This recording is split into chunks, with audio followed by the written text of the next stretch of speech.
Hello friends, welcome to Edge Software Academy. और इस video में मैं आप लोग को बताने जा रहा हूँ कुछ इंपॉर्टेंट टर्मिनोलॉजी के बारे में। तो गाइस, अगर आप लोग रिएक्ट जेएस सीख रहे हैं या फिर रिएक्ट जेएस का आपके पास कुछ नॉलेज है थोड़ा बहुत, तो आपके लिए ये वीडियो बहुत ही यूजफुल होगा, क्योंकि मैं ये सारी चीज़ों को एक ही प्रोग्राम में, और वो भी सिंगल पेज में या 2 पेज के अंदर में, मैं सारी चीज़ों को आपको एक्सप्लेन करके समझाऊंगा एक एक करके, ताकि आपको अच्छी तरह से समझ में आ जाए कि ये router, route, link to API, nested routes, outlet, use param, use state, use effect और प्रॉमिस को आप कैसे यूज कर सकते हैं। आपने थियरी पढ़ा होगा बहुत सारे बार, फॉर एग्जांपल कि प्रॉमिस क्या है भाई, कि जो बाद में होगा, अभी मैंने प्रॉमिस किया, थियरी में पढ़ा होगा इस चीज़ को, लेकिन प्रैक्टिकल यूज इसका कहाँ है वो मैं दिखाऊंगा। यूज इफेक्ट का प्रैक्टिकल यूज कहाँ है वो दिखाऊंगा। स्टेट का यूज पैरम्स, आउटलेट एक्सेट्रा, ये भी एक कन्फ्यूजिंग सब्जेक्ट है कि आउटलेट कहाँ पे यूज कर सकते हैं हम लोग, नेस्टेड आउट्स कैसे काम करता है। तो ये सारी चीज़ों को मैं आपको एक एक करके एक्सप्लेन करके दिखाऊंगा प्रोग्राम में। इससे पहले कि हम लोग आगे बढ़ें, आप इस प्रोग्राम को देखिए। छोटा सा प्रोग्राम है, होम है, एक कोई भी वेबसाइट का एक प्रोटोटाइप है। होम है जिसमें ये डेटा आ रहा है, अबाउट है, ये आ रहा है, पोस्ट है, इसके अंदर में ये सारा डेटा लोड हो रहा है। क्लिक कर रहा हूँ तो सिंगल डेटा दिखा रहा है। ये सारी चीज़ों के ये कैसे फंक्शन कर रहा है, ये कैसे काम कर रहा है, इसको मैं आपको दिखाता हूँ और एक एक करके हम लोग बात करेंगे। तो सबसे पहले राउट्स और राउट और राउटर, राउट्स और राउट के बारे में हम लोग पहले डिस्कस करते हैं।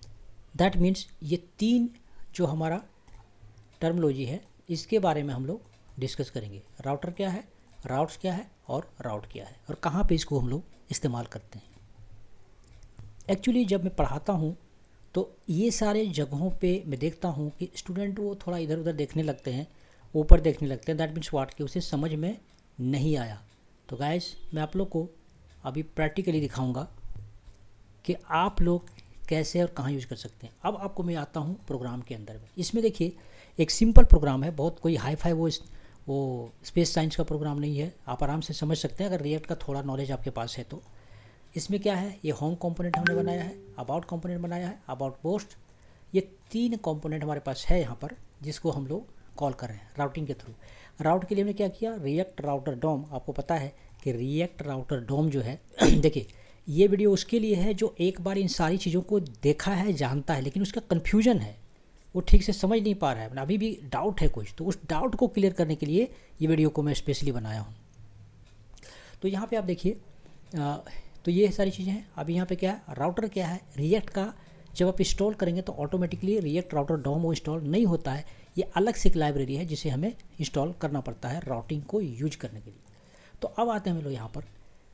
सबसे पहले अगर हम लोग बात करें, देखिए यहाँ पे आपने देखा होगा कि ऐसा लिखा रहता है कि ब्राउज़र राउटर, ऐसे करके browser router hash router, actually not routes, hash router, ठीक है। और उसके बाद में उसके बाद क्या होता है, उस राउटर को आप यहाँ पे लिखते हैं, है ना। यहाँ फॉर एग्जांपल आप यहाँ पे लिखते हैं राउटर, कैपिटल आर, राउटर, है ना। अब ये जो राउटर है यहाँ पे क्लोज होता है ना। तो अगर आप इसको हम लोग चेक करें यहाँ पर, तो देखिए ये बता रहा है। अब इसमें एक ब्राउज़र राउटर कुछ स्पेलिंग मिस्टेक एक्चुअली, फिर से देखने देते हैं। BROW browser router.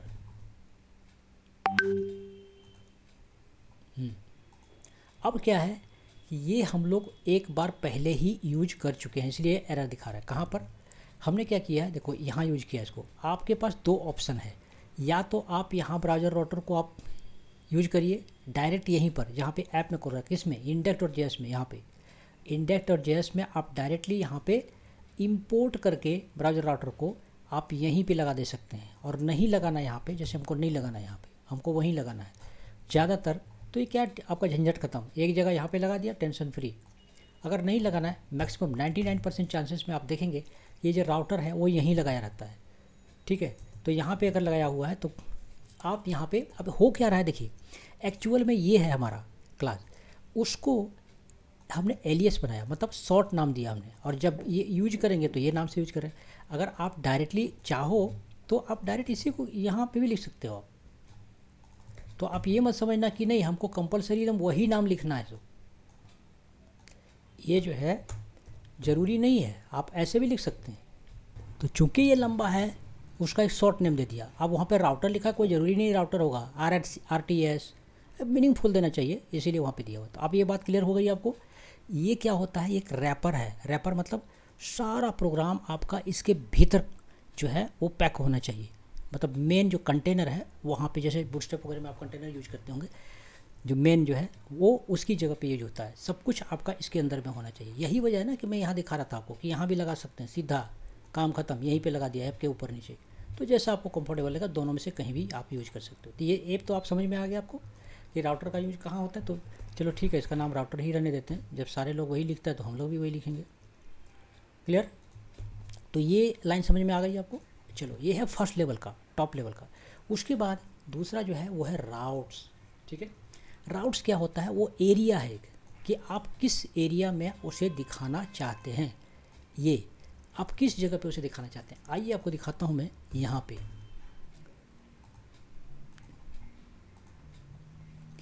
ठीक है, अगर होम पे जाते हैं तो जो देखो इसको ऐसे समझो आप, ये जो है ना ये पूरा हो गया ब्राउज़र राउटर फुल कंप्लीट, ठीक है। और अब जो राउट्स आप लिख रहे हो ये है बॉक्स, मतलब कहाँ दिखाना है, मतलब सारा पेज देखो यहीं आपके घूम फिरा के लोड होता है। इसको क्लिक करते हैं तो भी यही लोड होता है, ये क्लिक करते हैं तो भी यही एरिया में लोड होता है, इसको क्लिक करते हैं तो यही एरिया में, मतलब कौन से एरिया में सभी को आपको लोड कराना है। तो जो एरिया में लोड कराना होता है उस एरिया का नाम है राउट्स, अंडरस्टैंड। उस एरिया का नाम क्या है, राउट्स, मतलब कहाँ आपको लोड कराना है। कई बार ऐसा होता है, आपने देखा होगा वेबसाइट में जो ऐसे रहता है ना कि इधर लेफ़्ट हो गया, इधर राइट हो गया, इधर हेडर हो गया। तो जनरली आपको जो डेटा लोड कराना है वो लोड कराना है सेंटर में।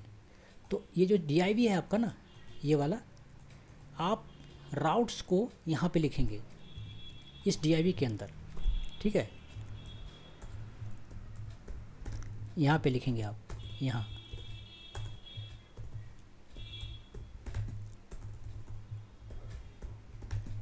अंडरस्टैंड। मतलब तब क्या होगा, मतलब यहाँ और ये यहाँ बंद होगा, तब क्या होगा, इसको क्लिक करेंगे तो भी वो यहीं लोड होगा, इसको क्लिक करेंगे तो भी यहीं लोड होगा। मतलब लोड कहाँ कराना है, उस एरिया का नाम है राउट्स, ठीक है। समझ में आया? ओके, अब आगे चलते हैं। तो ये राउट्स समझ में आ गया आपको। अब है राउट सिंगल कंपोनेंट। जब इसमें देखो एक इम्पोर्टेंट बहुत इंटरेस्टिंग बात है, ये अब क्यों लिखा है हमने पता है, ये लिखा है मतलब इसको देखो, ये मैपिंग करता है URL के साथ में। यहाँ पे जाओ, मतलब आपका ऐसे है ये, ठीक है। तो ये चेक करता है कि जब इस तरह से लिखा, बाय डिफ़ॉल्ट वो इंटरनली ऐसे है इसका मतलब। तो जब ये होगा तो कौन सा कंपोनेंट लोड होगा भाई, यहाँ बता रहा है वो देखो, वो बता रहा है कि होम कंपोनेंट को लोड करो, ठीक है। ये होम कंपोनेंट कहाँ है हमारा, ये रहा ऊपर, इधर कहीं पे होगा, ये रहा होम कंपोनेंट। तो ये जो आपको लिखा हुआ आ रहा है ये होम कंपोनेंट लोड हो रहा है, ठीक है। अब आगे चलते हैं, ये है सिंगल राउटिंग। अब ये नेस्टेड राउट, अब आते हैं बात करते हैं हम लोग नेस्टेड राउट का, ठीक है। अब ये बात तो समझ में आ गई। देखिए तीनों चीज़ आपको समझ में आ गई बात, कौन कौन सा, कि राउटर कहाँ यूज होता है, मेन रैपर की जगह यूज होता है। उसके बाद में क्या होता है, राउट्स कहाँ यूज होता है, जहाँ पे आपको लोड कराना है उस एरिया को खोलते हैं, और एक एक आइटम के लिए राउट यूज होता है, ठीक है। जिसमें से 3 पार्ट है, 2 पार्ट है मेनली, ये पाथ और ये कौन सा कंपोनेंट लोड होगा। इसका मतलब क्या हुआ कि जब अबाउट पे क्लिक करेंगे, ये देखो नेस्टेड राउट, नेस्टेड मतलब राउट के अंदर दूसरा राउट, ठीक है। इसमें एक चीज़ देखो ध्यान से, इसमें भी यही चीज़ लिखा हुआ है और इसमें भी यही चीज़ लिखा हुआ है सेम, लेकिन ये राउट जो है ना देखो ऐसे है, मतलब उसके भीतर है वाला, तो इसको बोलते हैं नेस्टेड राउट, मतलब एक राउट के अंदर दूसरा राउट। तो हो क्या रहा है, जैसे ही हम इसको लोड करेंगे ऑटोमेटिकली ये भी लोड हो जाएगा और ये भी लोड हो जाएगा, ये भी और ये भी दोनों एक साथ लोड होगा। लेकिन एक इंटरेस्टिंग पॉइंट है, एक कैच है इसके अंदर कि ये अबाउट के अंदर में ये लोड होगा कैसे। वो लोड होने के लिए हम लोग लिखेंगे आउटलेट। तो चलते हैं अबाउट में, कहाँ पर, इसमें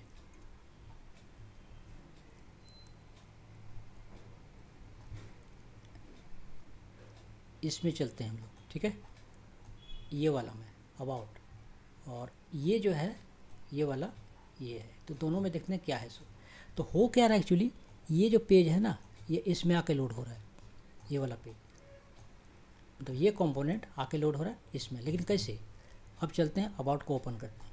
अबाउट में देखो इसका अपना है 2 लाइन, इसका अपना है 2 लाइन, और यहाँ पे लिखा हुआ है भैया आउटलेट। आउटलेट मीन्स क्या, ये एक प्लग है, कह सकते हैं अपने भाषा में हम लोग कि ये एक आउटलेट नहीं बोलते कि एक नया आउटलेट खुला है, मतलब एक उसका एक सेक्शन खुला है। तो ये वाला जो है देखो और है, तो ये जो है सेक्शन, मतलब ये आके यहाँ पे लोड हो रहा है आउटलेट में, ठीक है, इसलिए आउटलेट लिखा जाता है। ये अक्सर स्टूडेंट को कन्फ्यूजन होता है कि आउटलेट यार क्यों लिखा है इसको।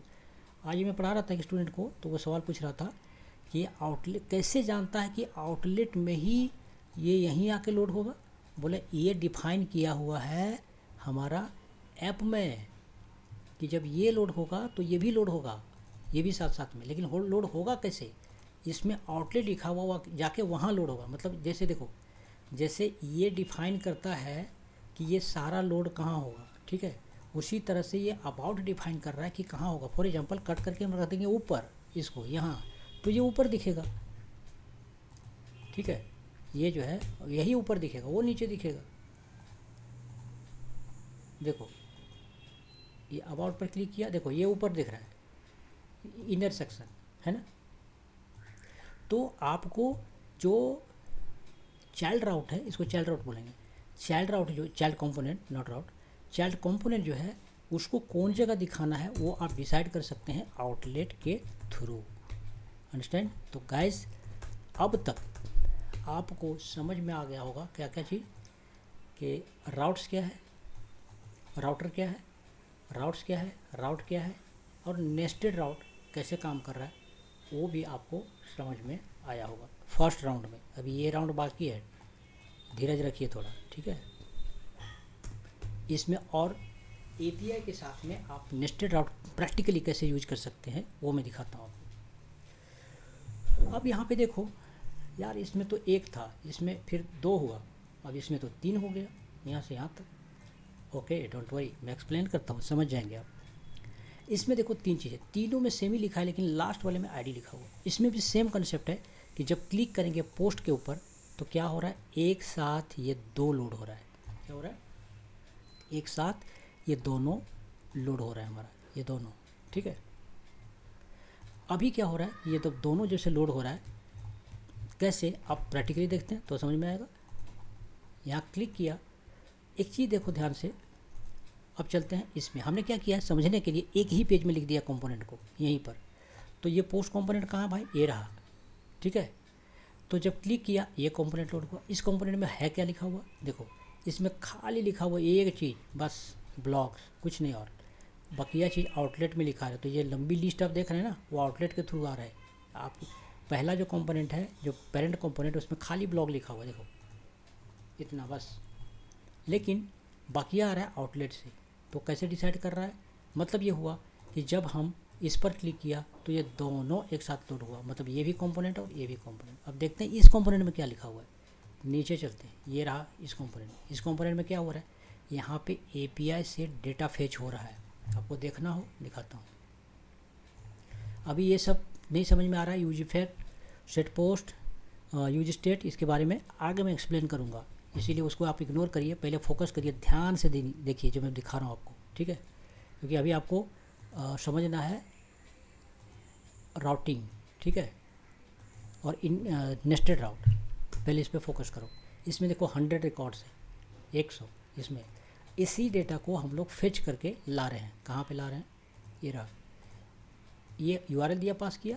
अब यहाँ से ये डेटा जेसन फॉर्मेट में लिया हमने और उसको डेटा ये लेके और हमने सेटअप कर दिया और फाइनली इसको लूप के थ्रू यहाँ पे हम लोग दिखा दिया।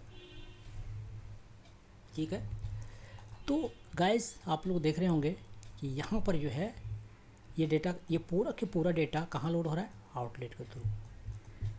तो चलो ठीक है, अब मसला समझ में आ गया। दो चीज़ हमारा ये एक साथ लोड हो रहा है हमारा, इसीलिए दिख रहा है यहाँ पर। तो ये जब क्लिक किया तो दो कंपोनेंट लोड हुआ, ये कंपोनेंट और सेकंड कंपोनेंट। लेकिन अभी पिक्चर में कुछ ट्विस्ट है गुरु, ये बाकी है अभी तीसरा आपका, ये वाला। ठीक है, इसमें क्या हो रहा है, देखो एक नई चीज़ है, वो है आईडी पास हो रही है इसके अंदर। वो कैसे, अब देखो कोई एक पर क्लिक करो यहाँ तो आईडी आ गई। ठीक है, अब ये कैसे काम कर रहा है वो देखो। जैसे ही यहाँ पे इस कोड को अगर ध्यान से आप देखेंगे, ये वाला में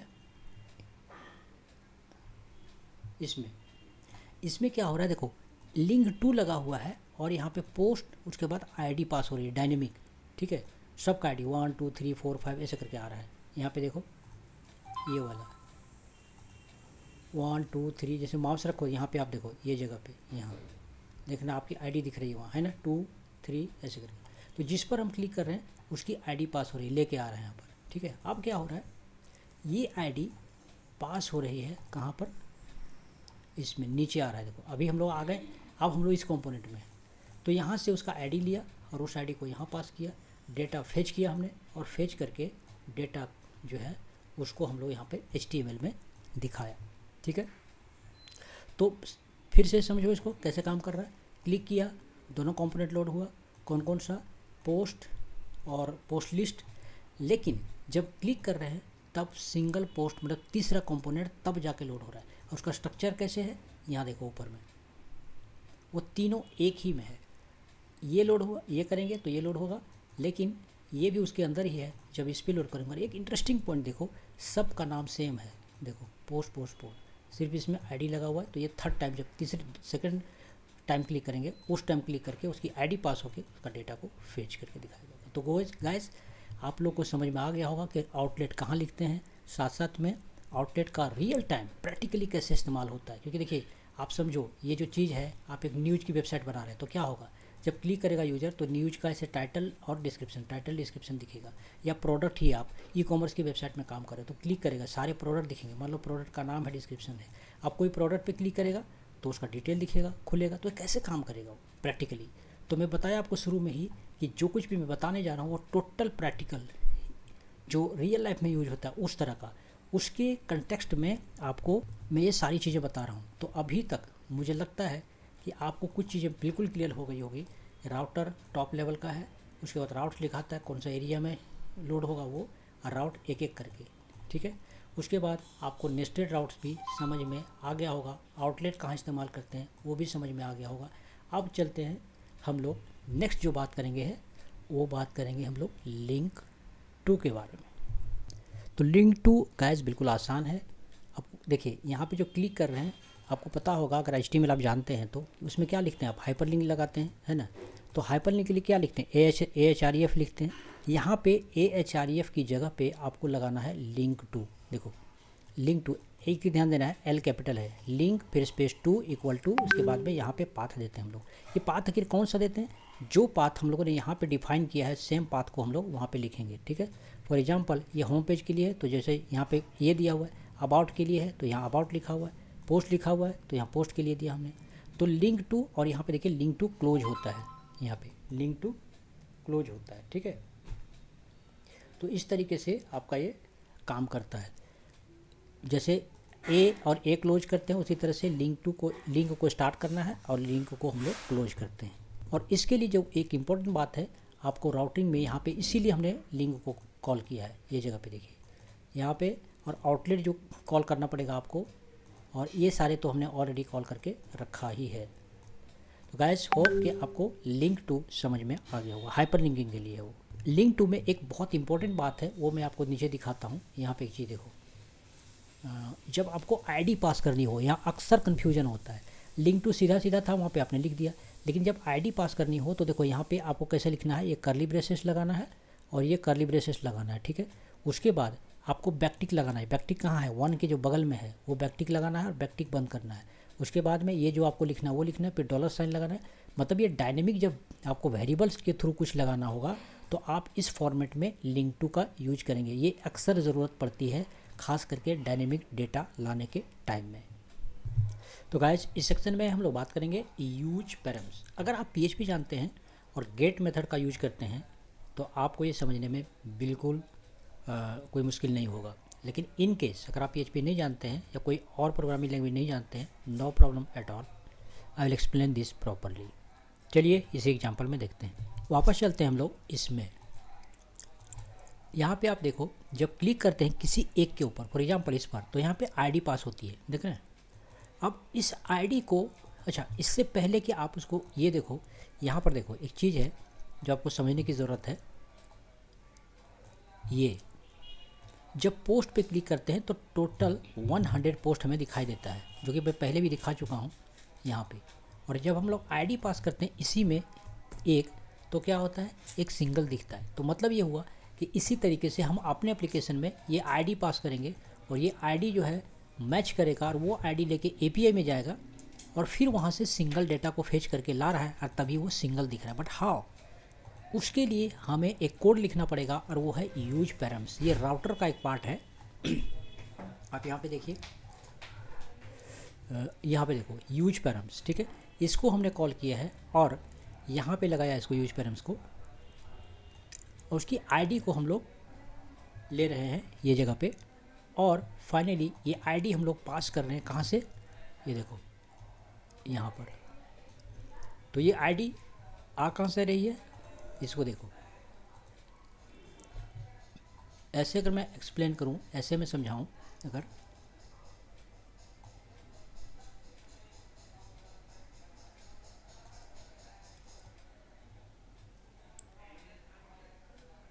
ठीक है, तो ये जो आईडी दिख रही है आपको, ये आईडी हम लोग फेच कर रहे हैं यहाँ पे यूज पैरम्स के थ्रू, ठीक है।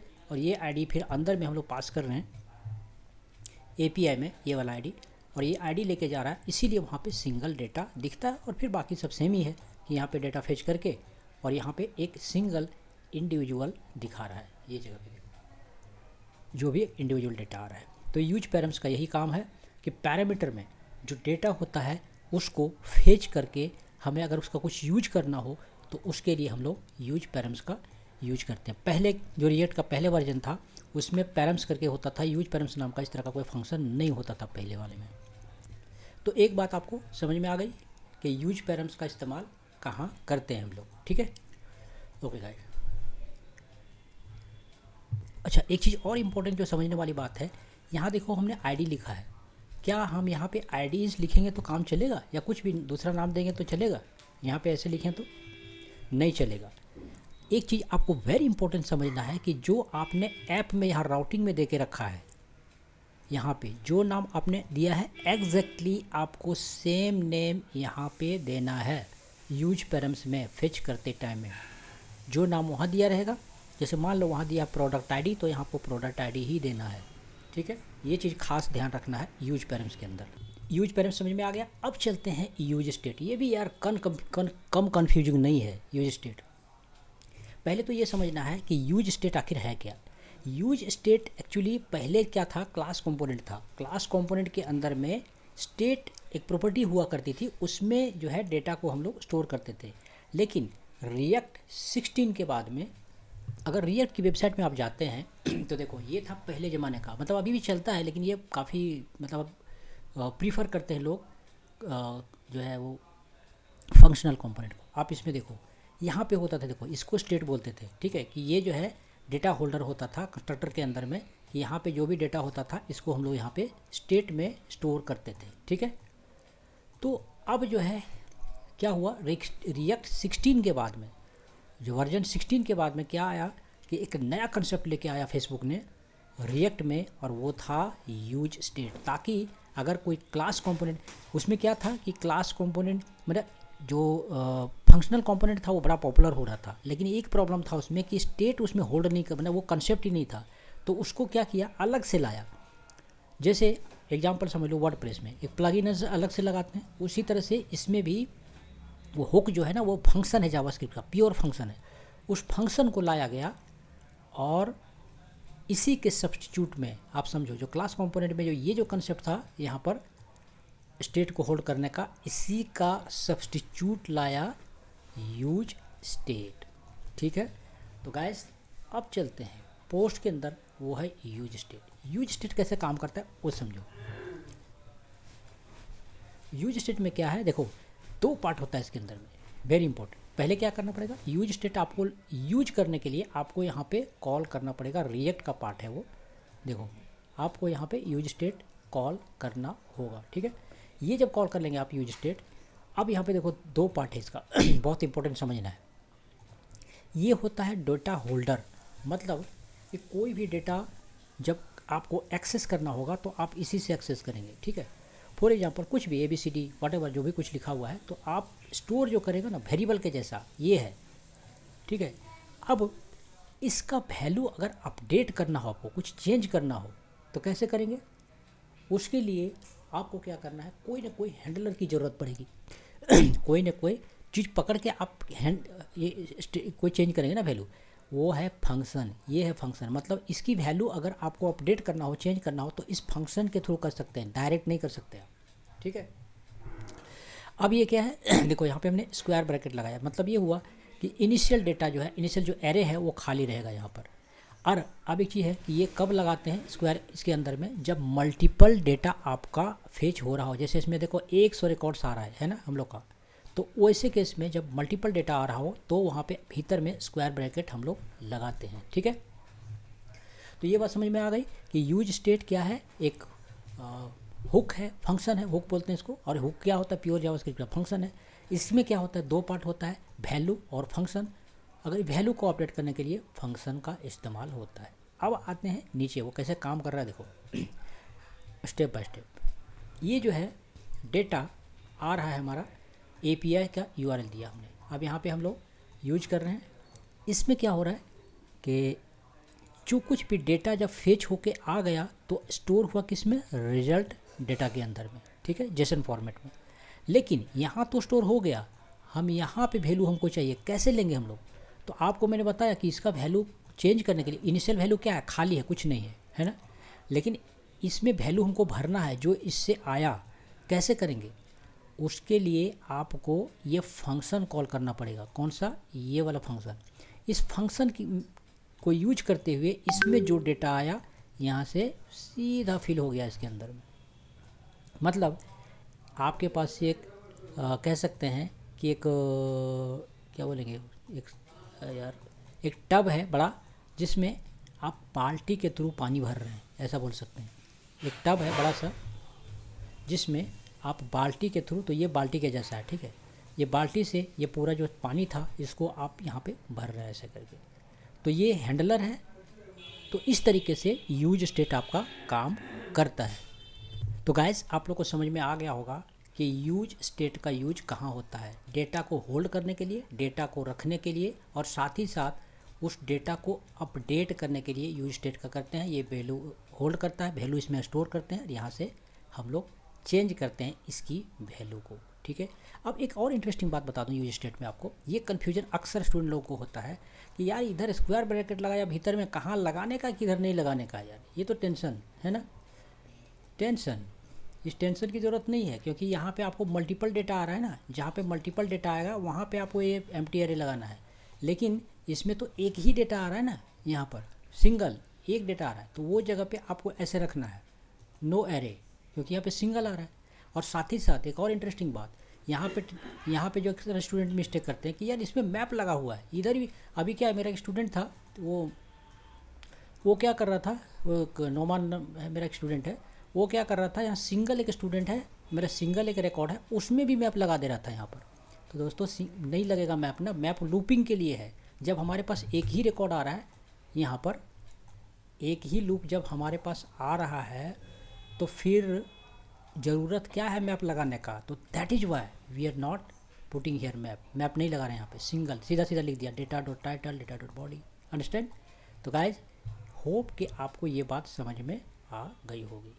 अब आगे के चैप्टर में हम लोग डिस्कस करेंगे यूज इफेक्ट। ये यार भैया बड़ा कन्फ्यूजिंग है यूज इफेक्ट, स्टूडेंट को समझाने में वो मतलब बोलेंगे इधर तो कंफ्यूज हो जाता है काफ़ी, कि समझ नहीं पाता है। इसलिए मैंने ये प्रोग्राम को पूरा बनाया, ये कोड को, कि यार ये सारी चीज़ों का यूज करके प्रैक्टिकल दिखाऊंगा जो रियल लाइफ में जैसे यूज होता है उस तरीके से। ठीक है, यूज इफेक्ट थियोरी में पढ़ लिया कि ऐसे होता है वैसे होता है, कि भाई चेंज होता है तो उसका इफेक्ट होता है। आप अगर जाके पढ़ेंगे अगर रिएक्ट की वेबसाइट में, तो वो बोलता है कि अगर कुछ भी चेंज होता है आपके स्टेट में तो उसका इफेक्ट होता है, उसीलिए उसको यूज इफेक्ट बोलते हैं। लो समझते रहो आप, मतलब वो हो गया फोरकास्टिंग जैसा। प्रैक्टिकल यूज तब क्या होता है, जो इंक्वाइजेड पर्सन होते हैं इस तरह के, उसके दिल में सेटिस्फेक्शन नहीं होता। जब हम भी सीख रहे थे तो यही बात कि यार यूज इफेक्ट बड़ा कन्फ्यूजिंग। तो दोस्तों अभी मैं जो आप लोगों को बताऊंगा प्रैक्टिकल एग्जांपल देके दिमाग में बैठ जाएगा आपको। ठीक है, वो कैसे दिखाता हूँ आपको। पहले काम करते हैं, ये यूज स्टेट को ना, अगर ये इतना इंपॉर्टेंट है ही नहीं तो यार सीधा ऐसा क्यों नहीं करते, इसको सीधा कमेंट मारते हैं। ठीक है, ऐसे समझ लो कि ये बिना काम का था। आप देखना असर इसका क्या होगा।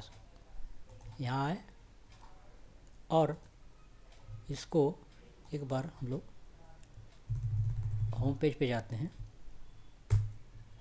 और अच्छा इसको समझने के लिए हम लोग क्या करेंगे, यहाँ पे नीचे आते हैं। क्या हो रहा है,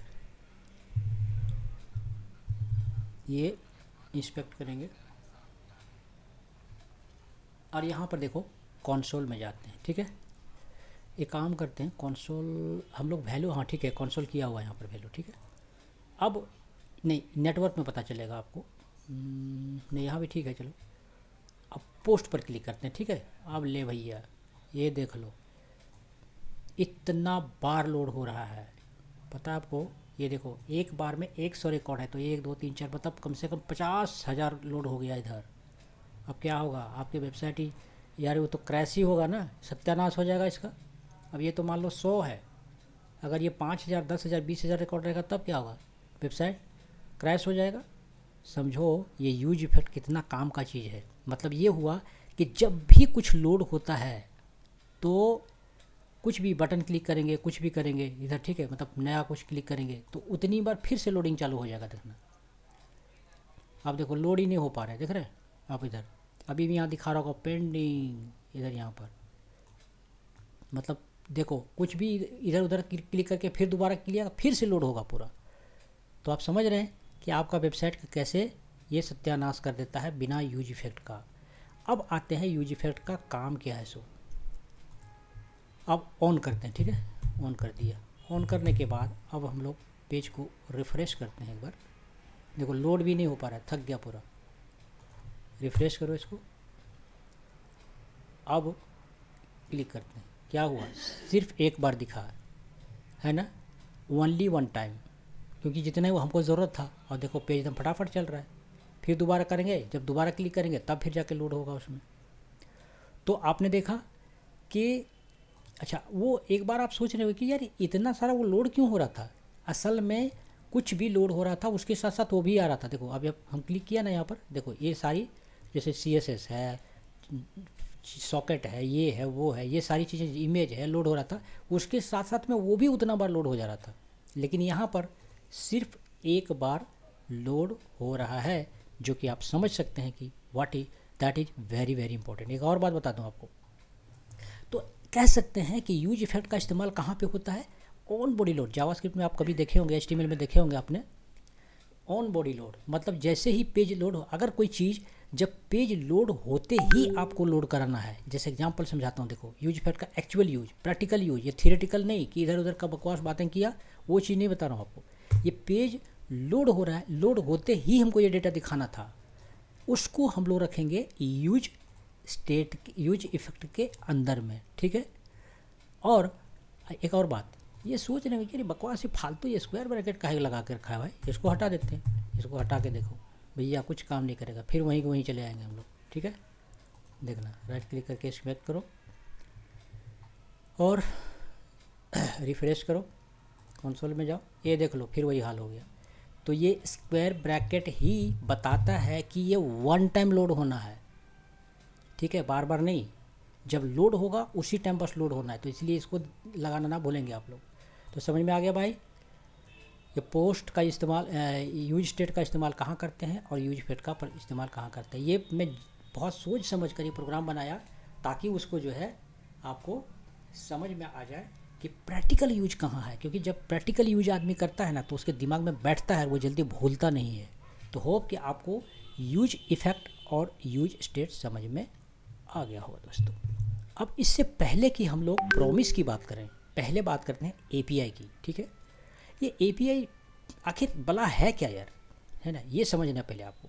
एपीआई में आखिर होता क्या है, एक चीज़ को समझिए, इसको प्रैक्टिकल समझना है, तब आपको समझ में आएगा। आप एक बात समझो, कोई भी जैसे आप लिखो इधर फ्लाइट बुकिंग, ठीक है, यहाँ पे आपने लिखा फ्लाइट बुकिंग का। फ्लाइट बुकिंग में क्या है, मेक माई ट्रिप है, इजी माई ट्रिप है, और भी इस तरह के बहुत सारी वेबसाइट है। मान लो गोईबू है, इस तरह का है ना। अब एक बात ज़रा सोचो आप कि मान लिया जाए कोई कस्टमर जाता है और कस्टमर जाने के बाद में यहाँ पे कोई भी फ़्लाइट सर्च करता है, इसमें भी सर्च करता है, इसमें भी सर्च करता है, ठीक है। और सर्च करने के बाद में फिर क्या होता है, यहाँ पर चलो मान लो ये भी है, तो सर्च करने के बाद क्या होता है, वो रिकॉर्ड नहीं आया, ठीक है, कोई दूसरा डेट सेलेक्ट करूँगा तो आ जाएगा। जैसे इधर लंबा डेट ले लिया हमने कुछ, तो मान लिया जाए कि हम जो है फ़्लाइट की लिस्ट आई पूरी, है ना, उस फ्लाइट के लिस्ट में से अगर हम एक बुकिंग करते हैं यहाँ से, ये वेबसाइट से, है ना, मेक माई ट्रिप से, और मान लो एक फ़्लाइट, कोई फ़्लाइट का नंबर सब सारा डिटेल रहता है इसमें, देख रहे हैं आप, ये फ़्लाइट का डिटेल है पूरा। इस फ्लाइट में, एयर इंडिया के इस फ्लाइट में मान लो टोटल सीट्स जो है अवेलेबल है, मान लो कि देखो 9 सीट्स है लेफ्ट, यहाँ पे दिखा रहे हैं। और यही सब भी वेबसाइट में दिखाता होगा, जितना भी वेबसाइट है ना सब में 9 सीट्स लेफ्ट दिखा रहे हैं। लेकिन कैसे यार, ऐसा इसलिए क्योंकि एयर इंडिया की जो वेबसाइट है वहाँ पर एपीआई एक प्रोग्राम बना के रखा हुआ है, और ये सारे जितने सारी वेबसाइट्स जो यूज कर रहे हैं उसी एपीआई को, उसी के प्रोग्राम को यूज कर रहा है। और होता क्या है, हम जब बुक करेंगे ना यहाँ से, तो ऑटोमेटिक एयर इंडिया की जो वेबसाइट है वहाँ से एक डिडक्ट हो जाएगा मेन वेबसाइट में। और वहाँ से जब डिडक्ट होगा तो जितने सारे वेबसाइट में, चूँकि फेच तो वहीं से कर रहा है, इसलिए सभी वेबसाइट में ऑटोमेटिक डिटेक्ट हो जाएगा। तो ये कंसेप्ट है, ये है, इसी को कहते हैं एपीआई, एप्लीकेशन इंटरफेस इसका पूरा नाम है, ठीक है। ये जो है, तो यही आप जो मर्न स्टैक है, आप एपीआई बनाने सीखेंगे आगे। लेकिन फ़िलहाल चूँकि मैं ऐसा एक्सपेक्ट कर रहा हूँ कि अभी आप रिएक्ट सीख ही रहे हैं, तो आपको एपीआई के बारे में थोड़ा सा मैं समझा दिया। ये एपीआई आप खुद बनाएंगे और खुद यूज करेंगे। एपीआई आखिर होता कैसे है, यही तो था यार जो अभी थोड़ी देर पहले दिखाया आपको मैं। ये जो डेटा आ रहा है यहाँ पे, ये एपीआई का ही पार्ट है, ये एपीआई है। अब क्या है, ये आप यूज नहीं कर रहे हैं इसको, ये लाखों लोग यूज कर रहा है इसको। जिसको भी सीखना है, जिसको भी इस्तेमाल करना है, वो लाखों लोग यूज कर रहा है। बस इसने क्या किया, ये सेंट्रलाइज एक वेबसाइट में बना के इसने छोड़ दिया। अब जो लोग भी है सब लोग इसी को यूज कर रहे हैं। और ये जो है एपीआई जो है वो हमेशा जेसन फॉर्मेट में। अब सवाल ये उठता है कि जैसे एपीआई बनाने के लिए कौन सा लैंग्वेज इस्तेमाल करेंगे। कोई भी बैकएंड का लैंग्वेज इस्तेमाल कर सकते हैं, जावा का या फिर तो इसी एपीआई को देखो यहाँ से हम लोग फेच करके और डेटा को अपने, अब देखो ये एपीआई का इंटरेस्टिंग बात क्या है कि वो जो यूजर होगा ना, दो पार्ट है इसमें। देखो एपीआई प्रोड्यूसर, जो ये एपीआई प्रोड्यूसर है इसने बनाया है, ठीक है। आप इसको यूज करने के लिए कोई ज़रूरी नहीं रिएक्ट में काम करेगा, एंगुलर में भी सेम यूज कर सकते हैं, Vue.js में यूज कर सकते हैं, HTML में भी यूज कर सकते हैं, कहीं भी यूज किया जा सकता है इसको। यही इसकी खासियत होती है, क्योंकि ये जेसन फॉर्मेट में है, इसीलिए टेक्स्ट फॉर्मेट होता है जेसन का। ये इसका एपीआई का खास बात होता है, ठीक है। तो होप कि आपको ब्रीफ में मैं एपीआई समझाने में कामयाब हुआ हूँ। अब जो हम लोग आगे बात करेंगे, जो फाइनल है, वो है प्रॉमिस। भैया मत पूछो, इसका बड़ा कन्फ्यूजिंग है ये प्रॉमिस। जो पढ़ाया जाता है या कहीं भी वीडियो देखेंगे आप, कहीं भी लिखा हुआ देखेंगे, क्या बोलेगा प्रॉमिस में, कि प्रॉमिस वो है जो अभी नाम से ही पता चलता है कि भैया ये प्रॉमिस अभी किया है, अभी बाद में वो फुलफ़िल होगा, ठीक है। उसके बाद में एक कोड दिखा के उधर कि देखो ऐसे ऐसे होता है, लेकिन प्रैक्टिकल यूज जब तक आप उसको नहीं करेंगे तब तक समझ में नहीं आएगा। दिस इज़ प्रॉमिस यार, देखो ये हमारा यूआरएल है, ठीक है। यहाँ पे ये जो है ना, ये जो पास किया हमने, यहाँ से प्रॉमिस स्टार्ट हो रहा है हमारा, ये जगह से, ठीक है। और क्या हो रहा है, अभी हमने यूआरएल पास ही किया है। अब क्या पता क्या होगा उसमें, अगर सब कुछ सही रहा, सक्सेसफुल रहा, यहाँ पे मान लो ये यूआरएल वगैरह सब परफेक्ट रहा, तब क्या होगा, जेसन फॉर्मेट में डेटा हमें देगा और सक्सेसफुली डेटा हम फेच करने में कामयाब रहें। हो सकता है हमने यहाँ यूआरएल गलत दिखा है, या फिर ऐसा भी हो सकता है कि सर्वर में कुछ एरर हो, तो फाइनली यहाँ पे हमें एरर दिखाएगा। मतलब ये कि जब ये यूआरएल हमने अभी रेडी ही किया है, अभी हमने प्रॉमिस किया है यहाँ पर फेच में, और आपने पढ़ा होगा प्रॉमिस में क्या होता है कि देन लगता है, चेनिंग जो है उसका देन के साथ में होता है, कि अभी यहाँ पर जो है वो डेटा को गैदर किया और यहाँ पे रिजल्ट सेट में और डेटा को सेट कर रहे हैं हम लोग। अब ये काम कैसे कर रहा है, देखो कॉम्बिनेशन में यहाँ से डेटा ले रहे हैं हम लोग और ये डेटा को यहाँ पे सेट किया जा रहा है और यहाँ से हम लोग फिर नीचे में दिखा रहे हैं हम लोग। तो प्रॉमिस का यहाँ पे देखो इस तरह से होता है कि एपीआई में प्रॉमिस का जो यूज होता है वो एपीआई को फेच करने में होता है, और इसका चेनिंग होता है कैसे, ये जेसन फॉर्मेट में हमने लिया और साथ साथ में यहाँ पे डेटा को लिया और हम लोग आगे दिखा रहे हैं। कोई एरर होगा तो ये यहाँ पे दिखाते हैं। अब प्रॉमिस में एक और चीज़ आपको बता दूं, नीचे में यहाँ पे आइए आप, ये है न्यू मेथड। अच्छा, एक और जो कन्फ्यूजिंग बात है वो है एसिंक एंड अवेट। अभी जो नया जो है ना वो प्रॉमिस में ये इन्हेंस्ड वर्जन है नया, ठीक है, new way of writing promise. तो इसमें क्या करते हैं हम लोग, वो देन वाला बात गया ज़माना, ठीक है। अब यहाँ क्या करते हैं हम लोग, असिंक, मतलब डेटा जो होगा, मतलब ये जो हमारा पूरा फंक्शन है वो क्या होगा, एसिंक्रोनस होगा।